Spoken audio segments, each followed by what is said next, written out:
नमस्कार दोस्तों, स्वागत है आप सब लोगों का द हिंदू वोकैबुलरी 3 फरवरी 2026 में। दोस्तों मैं लेके आया हूँ द हिंदू की वो वोकैबुलरी जो कि आपके एसएससी बैंकिंग या कोई भी एग्जाम जो आप टारगेट कर रहे हैं जिसमें इंग्लिश एक सिलेबस है उसमें आपके काम आएगी और आपके बाकी जितने भी कॉम्पिटिटर हैं उनसे आपको एक एडवांटेज देगी, आपको एक एज देगी। तो दोस्तों देखते हैं आज कौन से वर्ड से जो हमारे पिटारे में हैं। पहला हमारा वर्ड है ब्रीच। ब्रीच का मतलब होता है उल्लंघन या दरार। दोस्तों वैसे ब्रीच का मतलब दरार ही होता है, लेकिन ब्रीच को उल्लंघन के तौर पे भी हम इस्तेमाल कर लेते हैं। जैसे मान लीजिए कहीं भी कोई नेता होते हैं या फिर कोई कैंटोनमेंट, कोई छावनी होती है, आर्मी के एरिया होते हैं, वहाँ कभी कभार ब्रीच ऑफ सिक्योरिटी हो जाती है, मतलब कहीं दरार आ जाती है, उल्लंघन हो जाता है सिक्योरिटी का। या फिर कहीं कहीं आप देखते होंगे कि जो डेटा होते हैं हमारे प्राइवेट, कोई कंपनी के पास ब्रीच ऑफ डेटा हो जाता है, मतलब उसका डेटा लीक हो जाता है, उसमें कहीं दरार आ जाती है, वो जो डेटा की पॉलिसी है उसका उल्लंघन हो जाता है। वहीं अगर इसका एंटोनिम देखें तो वो होता है कंप्लायंस। कंप्लायंस का मतलब होता है अनुपालन, मतलब किसी चीज़ की पालना करना, किसी को मानना।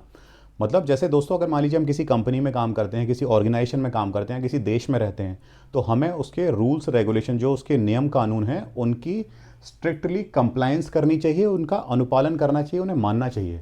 समझिए दोस्तों। अगला जो हमारा वर्ड है वो है कॉशियस। कॉशियस का मतलब होता है सतर्क या सावधान। दोस्तों कभी आप ट्रेन में जाते हैं, बस में जाते हैं, तो आप लोगों के घर वाले आप लोगों को बोलते थे ना कि हमेशा स्ट्रेंजर्स से कॉशियस रहो, सतर्क रहो, सावधान रहो, कि कहीं वो आपको ऐसी चीज़ ना खिला दे या आपको इस तरह से ना बहका दे कि आपको लूट ले, आपका कोई फ़ायदा उठा ले। समझ गए दोस्तों। इसका अगर एंटोनिम देखें तो वो होता है केयरलेस। केयरलेस का मतलब लापरवाह, जो कि कभी कभार आप लोग अपनी तैयारी के दौरान हो जाते हैं। क्या हो जाते हैं? केयरलेस हो जाते हैं, लापरवाह हो जाते हैं, तैयारी को छोड़ देते हैं ना। तो ऐसे लोग क्या कहलाते हैं? केयरलेस कहलाते हैं, लापरवाह कहलाते हैं। दोस्तों अगला जो हमारा वर्ड है वो है एंटीसिपेट। एंटीसिपेट का मतलब होता है पूर्वानुमान करना, मतलब पहले से ही अनुमान करना, पहले से ही अंदाजा लगाना कि क्या होने वाला है। जैसे मान लीजिए हमारे ऊपर टैरिफ लगा दिए थे एक्स्ट्रा यूएसए ने, डोनाल्ड ट्रंप ने, तो हमारे जो एक्सपर्ट्स थे, फाइनेंशियल एक्सपर्ट्स थे, उन्होंने पहले से ही पूर्वानुमान लगा दिया था, एंटीसिपेट कर लिया था कि कौन से ऐसी चीज़ें हैं जिनके दाम बढ़ेंगे या किनके दाम घटेंगे। समझ गए दोस्तों। या फिर जैसे हमारी सरकार ने जीएसटी स्लैब कम किया था, तो उसकी वजह से एंटिसिपेट किया था कुछ एक्सपर्ट्स ने कि कौन सी ऐसी चीज़ें हैं जिनके दाम कम होंगे। वहीं अगर इसके एंटोनिम की बात करें तो इसका एंटोनिम होता है इग्नोर। इग्नोर का मतलब होता है अनदेखा करना। दोस्तों हमारी बॉडी हमेशा कुछ ना कुछ सिग्नल्स देती है। जैसे मान लीजिए आपके पैर में दर्द है, हाथ में दर्द है, दांत में दर्द है, या फिर कुछ भी आपकी आंख में दर्द है, तो ऐसे शरीर में कोई भी आपकी दिक्कत होना शुरू होती है तो उस दिक्कत को कई बार हम लोग क्या कर देते हैं? इग्नोर कर देते हैं, अनदेखा कर देते हैं। बल्कि होना इसका उल्टा चाहिए, हमें उसे इग्नोर नहीं करना चाहिए, उस पर ध्यान देना चाहिए और डॉक्टर को कंसल्ट करना चाहिए। समझ गए दोस्तों। दोस्तों अगला जो हमारा वर्ड है वो है रिकोर्स। रिकोर्स का मतलब होता है सहारा या उपाय। दोस्तों आप लोगों ने देखा होगा, जैसे मान लीजिए आपने कोई ज़मीन ली या फिर आपने कोई प्रॉपर्टी ली, उस पर किसी ने कब्जा कर लिया, आप उसे मना रहे हैं, बोल रहे हैं कि उस वहाँ से हट जाने के लिए, लेकिन वो अगर वहाँ से नहीं हटता है तो आपको मजबूरन क्या लेना पड़ता है? आपको लीगल रिकोर्स लेना पड़ता है, मतलब आपको कानूनी उपाय या कानूनी सहारा लेना पड़ता है, आपको अपनी उस प्रॉपर्टी का पोजेशन लेने के लिए, स्वामित्व लेने के लिए। समझ गए दोस्तों। वहीं अगर इसका एंटोनिम देखें तो वो है हेल्पलेसनेस। हेल्पलेसनेस का मतलब होता है असहायता।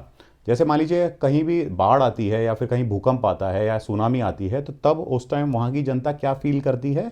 हेल्पलेसनेस महसूस करती है, बड़ी असहाय महसूस करती है। समझ गए दोस्तों। अगला जो हमारा वर्ड है वो है डेलिबरेटली।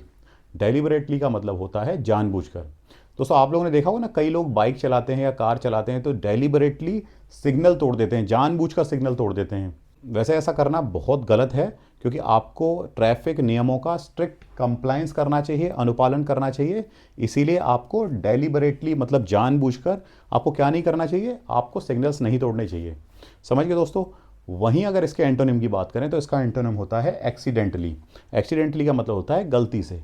अगर इसको एग्जाम्पल के तौर पे समझें तो जैसे मान लीजिए दोस्तों आप कभी कार चला रहे होते हैं या बाइक चला रहे होते हैं और आप कभी मान लीजिए सिग्नल पे ध्यान नहीं देते हैं, सिग्नल एकदम से येलो से रेड होता है, तो आप एक्सीडेंटली मतलब गलती से आप सिग्नल तोड़ देते हैं, ब्रेक कर देते हैं, तो वो एक्सीडेंटली कहलाएगा। और अगर आप मान लीजिए जानबूझ के करते हैं ये काम, तो वो डेलिबरेटली कहलाएगा, जानबूझकर करना।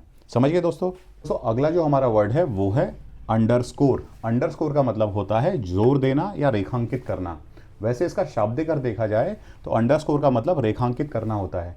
जैसे आपने देखा होगा ना कि अंडरस्कोर लिखते हैं हम किसी भी ईमेल आईडी में, उसमें नीचे एक लाइन खींची रहती है, तो उसी से निकला है ये अंडरस्कोर। और अंडरस्कोर मतलब किसी चीज़ पर जोर देना या महत्व देना। जैसे मान लीजिए आप बहुत तैयारी कर रहे हैं, बार बार आप एग्ज़ाम दे रहे हैं, लेकिन आप फिर भी फेल हो रहे हैं या फिर आप पास नहीं हो पा रहे हैं, तो ये क्या अंडरस्कोर करता है? ये अंडरस्कोर करता है कि आपको एक गाइडेंस की, एक कोचिंग की ज़रूरत है। वहीं अगर इसका एंटोनिम देखें तो वो है डाउन प्ले। डाउन प्ले का मतलब होता है महत्व कम करना। जैसे दोस्तों आप लोगों ने देखा होगा, कई बार कोई बैंक रॉबरी होती है या कहीं लूट होती है किसी दुकान में, तो वहाँ पे जो रॉबर्स पकड़े जाते हैं तो वो रॉबर्स कोर्ट में अपने बयान बदल रहे होते हैं। क्या करने के लिए? अपने रोल ऑफ इन्वॉल्वमेंट उस रॉबरी के अंदर जो है उसको डाउन प्ले करने के लिए, उसका महत्व कम करने के लिए। समझ गए दोस्तों? अगला जो हमारा वर्ड है वो है एनकैप्सुलेट। एनकैप्सुलेट का मतलब होता है संक्षेप में समेटना, किसी चीज़ को कैप्सूल में भर देना। मतलब ये जो वर्ड बना है एनकैप्सुलेट, ये कैप्सूल से बना है, कैप्सूल से ही एनकैप्सुलेट बना है। और कैप्सूल जिस तरह से संक्षिप्त में आपको एक दवाई अंदर भरी हुई होती है, वो दे देती है एक कैप्सूल टाइप की के शेप में, उसी तरह से एनकैप्सुलेट मतलब जैसे मान लीजिए मैंने ये जो जितने भी वर्ड्स हैं आज का द हिंदू मतलब 3 फरवरी 2026 का जो द हिंदू है, मैंने उसमें जो आप लोगों के काम आएंगे, जो मतलब आप तैयारी के लिए आपके एग्जाम में काम आएंगे, वो सभी वर्ड्स एनकैप्सुलेट कर दिए हैं इस वीडियो में। समझ गए दोस्तों? वहीं इसका अगर एंटोनिम देखें तो वो होता है एलैबोरेट। एलैबोरेट का मतलब होता है विस्तार से बताना, मतलब पूरी डिटेल के साथ बताना। जैसे मान लीजिए आप अपने दोस्त के पास जाते हैं, उसके दोस्त के कोई चोट लगी हुई होती है, तो आप पूछते हैं भाई चोट कैसे लगी, तो पूरे विस्तार से बताता ना, एलैबोरेट करके बताता कि भाई मैं यहाँ से नाश्ता करके निकला तैयार होके, फिर मैं बाइक लेके जा रहा था, फिर मैं फलाना चौक पहुँचा, वहाँ जाके मैंने देखा कि सिग्नल रेड है तो मैं वहाँ रुक गया। मतलब पूरी राम कथा वो सुना देते हैं। मतलब वो अपनी जो भी कहानी होती है, जो अपनी चोट लगने की, उसको एलैबोरेटली बता रहे होते हैं, विस्तार पूर्वक आपको बता रहे होते हैं। समझ गए दोस्तों? अगला जो हमारा वर्ड है वो है हाइजीन। हाइजीन का मतलब होता है स्वच्छता। दोस्तों आप लोगों को अपने घर में, अपने कपड़ों में, अपने शरीर में क्या रखनी चाहिए? प्रॉपर हाइजीन रखनी चाहिए, स्वच्छता रखनी चाहिए, तभी आप इन्फेक्शन या बीमारियों से बच सकते हैं। समझ गए दोस्तों? वहीं अगर इसका एंटोनिम देखें तो वो होता है फिल्थ। फिल्थ का मतलब होता है गंदगी। जैसा आप लोगों ने देखा हो ना, स्कूल कॉलेज के टाइम में जब आप हॉस्टल में रह रहे होते हैं तो आपका हॉस्टल का रूम उस टाइम कैसा रहता है? वो बड़ा ही फिल्थ भरा होता है, गंदगी भरा होता है। समझ गए दोस्तों? तो आपको अपना रूम कैसा रखना है? प्रॉपर हाइजीन मेंटेन करके रखना है, ना कि फिल्थ से भरा। समझ गए दोस्तों? अगला जो हमारा वर्ड है वो है इंटरवेंशन। इंटरवेंशन का मतलब होता है हस्तक्षेप, मतलब किसी चीज़ में दखल अंदाजी करना या उसके बीच में आना। जैसा आप लोगों ने सुना होगा दोस्तों, पिछले साल इंडिया पाकिस्तान में टेंशन राइज हुआ पहलगाम टेरर अटैक के बाद। ऑपरेशन सिंदूर लॉन्च किया हमारी जो इंडियन आर्मी थी उसने। उसके बाद हमारी और पाकिस्तानी फोर्सेस के बीच में लड़ाई हुई। तो दोस्तों उसको बंद कराने के लिए, जैसा कि डोनाल्ड ट्रंप का कहना है कि उन्होंने इंटरवेंशन किया, हस्तक्षेप किया, ताकि दोनों में लड़ाई बंद हो जाए। वहीं अगर इसका एंटोनिम देखें तो वो होता है नॉन इंटरफेरेंस, मतलब हस्तक्षेप ना करना। आप लोगों ने अगर इंटरनेशनल रिलेशंस पढ़े होंगे, आईआर पढ़े होंगे, तो उसमें आपने पढ़ा होगा पंचशील एग्रीमेंट। जो पंचशील एग्रीमेंट था, पंचशील समझौता था इंडिया और चाइना के बीच में, 1954 में 1954 में साइन किया गया था। तो उन पंचशील जो 5 एग्रीमेंट थे, उन 5 एग्रीमेंट में से एक एग्रीमेंट था mutual non interference in the internal affairs. मतलब एक दूसरे के इंटरनल अफेयर्स में, मतलब आंतरिक मामलों में नॉन इंटरफेरेंस रखेंगे, हस्तक्षेप नहीं करेंगे।